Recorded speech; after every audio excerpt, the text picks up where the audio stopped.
ברחתי מבבקר. מה עשית? מה זה הלכת? אתה מכאן הולך לכלא 6, אתה מבין את זה? אני רציתי לראות את שירי, אוקיי?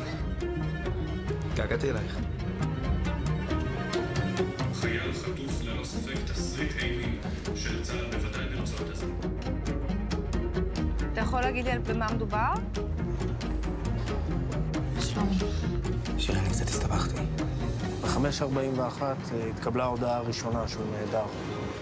כנראה שהוא נחטף, ובמקרה הכי גרוע הוא לא שרד את זה. You are the spirit of Jewish people protecting a Jewish land. He stole the telephone of my husband. אתה מבין את המשמעות של מה שאתה עשית?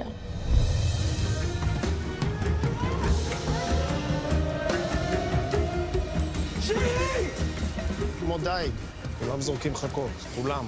מוסד, מודיעין, שב"כ, כולם.